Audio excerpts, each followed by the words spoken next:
नमस्कार, good evening, शुभ संध्या। घड़ी में रात के 8:30 बजे हैं और अपने वादे के अनुसार हम हाजिर हैं आपका अपना खेल कार्यक्रम स्पोर्ट्स कैन लेकर। मैं हूं आज आपके साथ धर्मेंद्र और आज के हमारे मेहमान हैं वरिष्ठ खेल पत्रकार गिरीश बुबना। गिरीश, स्वागत आपका। बहुत बहुत धन्यवाद धर्मेंद्र आपका। गिरीश, बहुत किंतु परंतु का मामला हो गया। अगर ऑस्ट्रेलिया में भारत की टेस्ट श्रृंखला की बात करें, कल हमने चौथा टेस्ट मैच गंवाया और जो संभावनाएं हैं वर्ल्ड टेस्ट चैंपियनशिप की, तीसरी बार हम सभी उम्मीद कर रहे थे कि भारतीय टीम फाइनल में पहुंचेगी। हालांकि वो संभावना पूरी तरह समाप्त नहीं हुई है, लेकिन किंतु परंतु का मामला वहां पर लग गया। बिल्कुल, अब किंतु परंतु दूसरी टीम के जो है अब ऊपर निर्भर करता है, खास करके ऑस्ट्रेलिया सिडनी टेस्ट मैच वो हारे। जी। फिर वहां पर से श्रीलंका जब ऑस्ट्रेलिया जब श्रीलंका का दौरा करे तो वहां पर जो दो टेस्ट सीरीज की सीरीज है वहां पर भी वो हारे या ड्रॉ हो सीरीज 0-0 पे। तब उस मतलब दूसरों के अब भरोसे ही भारतीय टीम जो है लॉर्ड्स में खेल सकती है और साउथ अफ्रीका का सामना कर सकती है। तो मुझे इस लिहाज से लग रहा है कि ये बहुत ही मतलब जैसे होता है कि हाँ, ये मान के चल लेना चाहिए कि अभी भी मौका है भारतीय टीम के पास।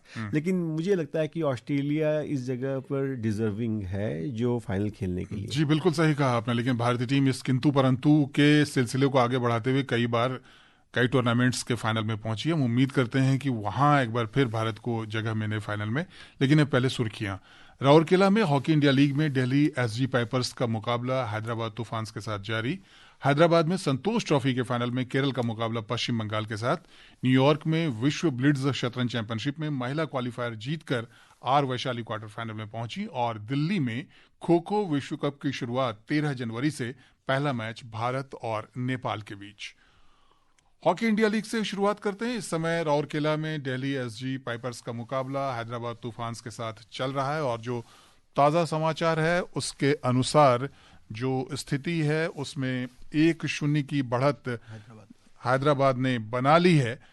और अगर टूर्नामेंट में अब तक दोनों टीमों के प्रदर्शन की बात करें तो दिल्ली ने अब तक एक मैच खेला जिसमें शूट ऑफ में जीत के साथ वो 2 अंक लेकर तालिका में तीसरे स्थान पर है। उधर हैदराबाद को अपने पहले मैच में हार मिली है, अंक तालिका में उसका खाता नहीं खुला है। इससे पहले कल रात यूपी रुद्राज ने कलिंगा लांसनर्स को 3-1 से हरा दिया। एनरिक बोंजलिज ने 13वें मिनट पर गोल दागकर लांसनर्स को बढ़त दिलाई, जबकि 45 मिनट में केन रसेल और 50वें मिनट में सुदीप चिरमाको के गोल से यूपी रुद्राज को 2-1 की बढ़त मिल गई। रसेल ने मैच के अंतिम मिनट में पेनल्टी कॉर्नर पर एक और गोल कर अपनी टीम की जीत तय कर दी। यूपी रुद्राज के गोलकीपर जेम्स मजारेलो को शानदार प्रदर्शन के लिए प्लेयर ऑफ द मैच घोषित किया गया। इस जीत के साथ रुद्राज HIL 2024-25 की अंक तालिका में शीर्ष पर पहुंच गया।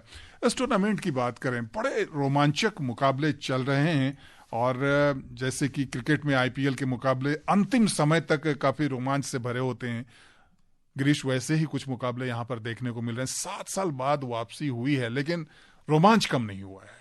बिल्कुल, रोमांच कम नहीं हुआ। 7 साल के बाद वापसी हुई है। पहले जब हॉकी इंडिया लीग 2017 में खत्म हुई थी और उसके बाद कई स्पॉन्सर चले गए थे, कई टीम ने अपने जो है टीम को निरस्त कर दिया था। अब जो आई है टीम नए अवतार में आई है। 8 टीम है मेंस में और 4 है महिलाओं में। महिला जो लीग होगी, पहली बार ऐसा होगा कि दुनिया भर में एक वुमेन्स हॉकी की लीग होगी, इसमें 4 टीम है। फिलहाल आगे अगले साल जाके वो इसको विस्तार और करेंगे, 5 या 6 टीम हो सकती है। तो फिलहाल अभी राउरकेला में जो बिरसा मुंडा हॉकी स्टेडियम में जो मैच चल रहा है वो है दिल्ली एसजी पाइपर्स और हैदराबाद तूफान्स का। और धर्मेंद्र, आप जिस वक्त आप ये खबर पढ़ रहे थे तो उसी वक्त गोल आया। और आपको मैं बता दूं कि अभी हमारी बातचीत के दौरान हैदराबाद ने एक 2-0 की बढ़त ले ली है। तो 11वें मिनट पे जो गोल आया हैदराबाद का वो एक पेनल्टी कॉर्नर के जरिए था। अमनदीप लाकरा ने बेहतरीन गोल किया और उनके पावर शॉट्स ने वो करामत दिखाई जो पिछले मैच में जो हैदराबाद में जो सबसे बड़ी प्रॉब्लम थी उनका सराची रड बंगाल टाइगर्स के साथ जो मैच हुआ था, वहां पर हैदराबाद को 9 पेनल्टी कॉर्नर मिले थे, गोल नहीं कर सकते और उसमें से सिर्फ एक को ही वो गोल में तब्दील कर बैठे थे। तो कोच पाशा गैडमैन के लिए सबसे बड़ा था, डच है, हॉलैंड के कोच हैं और 2020 में वो कनाडा के भी कोच रहे हुए हैं, तो जी। उनके पास ये था कि आज कैसे वो टैक्टिकल चेंजेस करे, और उसका नतीजा ये हुआ कि 11वें मिनट में पहला उन्होंने गोल बढ़त हासिल की, और उसके बाद दूसरा पेनल्टी कॉर्नर किया, वहां भी गोंजालो पैलेट जो इनके जो सबसे ये एक ऐसे विदेशी खिलाड़ी हैं जो सबसे ज्यादा रकम में बिके हैं इस हॉकी इंडिया लीग में, और उन्होंने ये गोल किया। तो इस खिलाड़ी के ऊपर सबसे ज्यादा एक दबाव था कि ये परफॉर्म करे, और आज उन्होंने कर दिखाया। तो अब देखिए, जो टीम दिल्ली एसजी पाइपर थी वो पहला मैच जीती थी, इस संस्करण का पहला मैच वहां जीत के थी। आज कम से कम अभी पहले जो क्वार्टर में ही इन्होंने 2 गोल हासिल कर लिए। जी, उधर फुटबॉल की बात करें तो हैदराबाद में 78वीं राष्ट्रीय फुटबॉल चैंपियनशिप के लिए संतोष ट्रॉफी के फाइनल में इस समय केरल का मुकाबला पश्चिम बंगाल के साथ चल रहा है। हाफ टाइम तक दोनों टीमें गोल रहित बराबरी पर थी। पश्चिम बंगाल रिकॉर्ड 47वीं बार फाइनल में पहुंचा है, जबकि केरल अपना 16वां फाइनल मुकाबला खेल रहा है। बंगाल ने 32 बार संतोष ट्रॉफी जीती है, जबकि केरल 7 बार का चैंपियन रहा है। कौन सी टीम आपकी फेवरेट है आज, गिरीश? देखिए, हमारा तो पश्चिम बंगाल से ही नाता है, तो पश्चिम बंगाल तो यहाँ फेवरेट है। ऐसे मैं न्यूट्रल की बात करूंगा, काफी अभी जो फर्स्ट हाफ का जो मैच हुआ है, और दोनों ही टीम के डिफेंस ने अच्छा खेला, इस वजह से गोल रहित अभी तक जो है ड्रॉ फर्स्ट हाफ रहा। और वहां पर वेस्ट बंगाल पश्चिम बंगाल की तरफ काफ़ी बार जो उनके पोजीशन में बॉल आई, लेकिन उसका वो फायदा नहीं उठा पाए। और आपको एक जो अपने श्रोताओं को बता दें कि 45 दिन तक ये प्रतियोगिता चली, करीब 87 मैच के बाद आज ये फाइनल मैच खेला जा रहा है। और दोनों राज्य जो केरल और बंगाल है, एक फुटबॉल कल्चर है, और वेस्ट बंगाल 47 बार फाइनल में 32 बार वो जीती हुई टीम है, और केरल 16 फाइनल में 7 बार। हालांकि 2017-18 और 2021-22 का जो संस्करण है वो केरला ने जीता है, तो उस लिहाज से केरला की जो टीम है वो आप उससे सकते पलड़ा भारी है। लेकिन एक और महत्वपूर्ण आंकड़ा ये भी है धर्मेंद्र, कि दोनों टीम ने 10-10 मैच खेले और 9 जीते और 1 ड्रॉ खेला, एक भी मैच अब तक हारा नहीं है। तो आज ये पहला मौका होगा, जो भी टीम जीतेगी वो विजेता और उपविजेता पहला मैच हारेगी। जी, इंडियन सुपर लीग की भी बात कर लेते हैं, जहां 14वां सप्ताह कल समाप्त हो गया। इस सप्ताह के अंतिम मैच में कल नॉर्थ ईस्ट यूनाइटेड ने मुंबई एफसी को 3-0 से हराया। 16वें सप्ताह की शुरुआत 2 जनवरी को मोहन बागान और एफसी हैदराबाद के मुकाबले से होगी। आईएसएल 2024 के पहले चरण में धारदार आक्रमण, रक्षात्मक सुदृढ़ता और कुछ महत्वपूर्ण पल इसके आकर्षण रहे। एक रिपोर्ट सुनते हैं।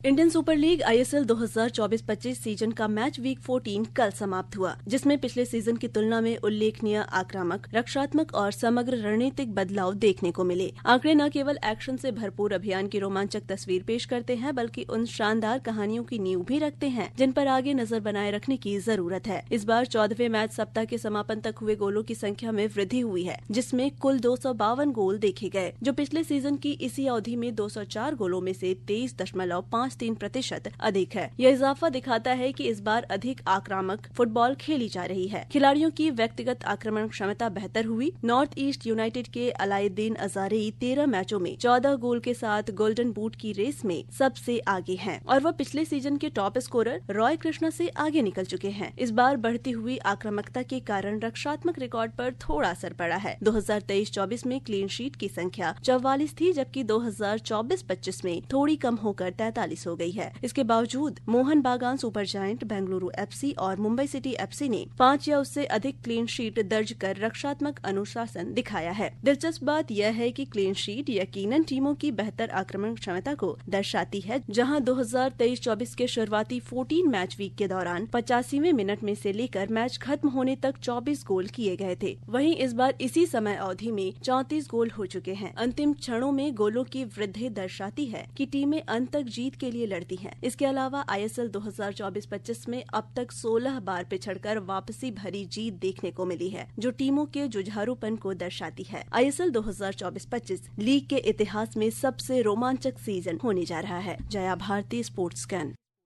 न्यूयॉर्क में विश्व ब्लिट्ज शतरंज चैंपियनशिप में महिला क्वालिफायर जीतकर भारतीय ग्रैंडमास्टर आर वैशाली ने क्वार्टर फाइनल में जगह बना लिया। उन्होंने महिला वर्ग में 11 में से 9.5 अंक लेकर बाजी मारी। क्वार्टर फाइनल में वैशाली का सामना चीन की झू जिनेर से होगा। दिल्ली में खो खो विश्व कप की शुरुआत 13 जनवरी से होगी। पहला मैच भारत और नेपाल के बीच इंदिरा गांधी इंडोर स्टेडियम में खेला जाएगा। खो खो विश्व कप आयोजन समिति के अध्यक्ष सुधांशु मित्तल ने बताया कि महिला वर्ग का फाइनल 19 जनवरी को शाम 7 बजे से और पुरुष वर्ग का फाइनल रात 8:15 बजे से होगा। क्रिकेट की बात करें तो मेलबर्न क्रिकेट टेस्ट मैच में कल हार के बाद भारत के वर्ल्ड टेस्ट चैंपियनशिप के फाइनल में पहुंचने की संभावना कम हो गई है। हालांकि उम्मीदें अभी पूरी तरह से खत्म नहीं हुई हैं। भारत के फाइनल में पहुंचने का समीकरण क्या है, आइए इस रिपोर्ट के जरिए हम आपको बताते हैं।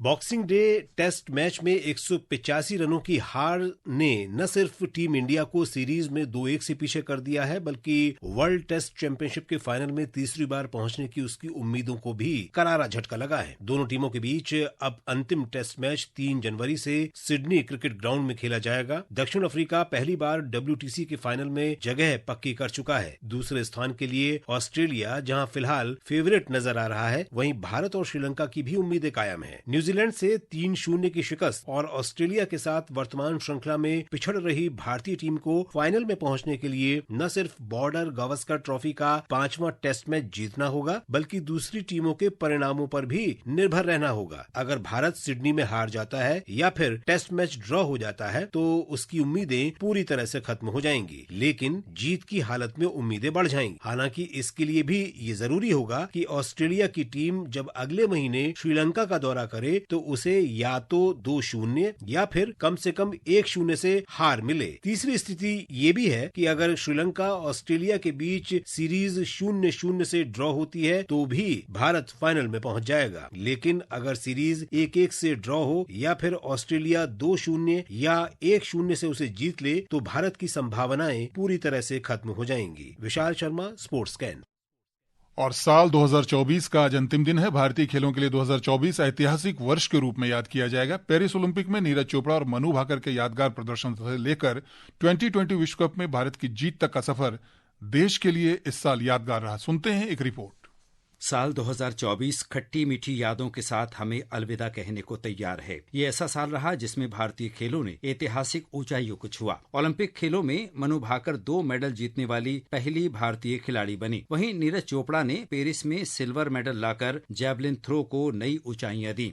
भारतीय hockey team shooter Swapnil Kusale और पहलवान अमन सहरावत ने भी देश के लिए ओलंपिक में इस साल मेडल जीते। भारतीय क्रिकेट टीम ने 17 साल के लंबे इंतजार को खत्म करते हुए ICC पुरुष 2020 विश्व कप 2024 का खिताब जीता। भारत ने रोहित शर्मा की अगुवाई में पूरे टूर्नामेंट में अजय रहते हुए ट्रॉफी पर कब्जा जताया। हालांकि इस जीत के साथ ही क्रिकेट के इस फॉर्मेट में एक युग का भी अंत हुआ। रोहित शर्मा, विराट कोहली और रविंद्र जडेजा ने 2020 क्रिकेट को अलविदा कह दिया। PV सिंधु और युवा खिलाड़ी अनमोल खरब की अगुवाई में भारतीय महिला टीम ने पहली बार बैडमिंटन एशिया टीम चैंपियनशिप का स्वर्ण पदक जीता। उधर लक्ष्य सेन ने पेरिस में सेमीफाइनल तक का सफर तय कर इतिहास रचा। इससे पहले कोई भी भारतीय पुरुष बैडमिंटन खिलाड़ी ओलंपिक में शीर्ष 4 में जगह नहीं बना सका था। खेल मंत्रालय की महत्वाकांक्षी टारगेट ओलंपिक पोडियम स्कीम से समर्थन मिलने के बाद भारतीय पैरा एथलीटों ने पेरिस में ऐतिहासिक 29 पदक जीते। ये भारत की अब तक की सबसे बड़ी मेडल टैली रही। इस साल भारत ने शतरंज में भी अभूतपूर्व सफलता हासिल की। भारत की पुरुष और महिला दोनों टीमों ने शतरंज ओलंपियाड में गोल्ड मेडल जीते। साल के अंत में डी कुकेश और कोनेरू हम्पी ने विश्व खिताब अपने अपने नाम किए। स्क्वाश खिलाड़ी अनाहत सिंह ने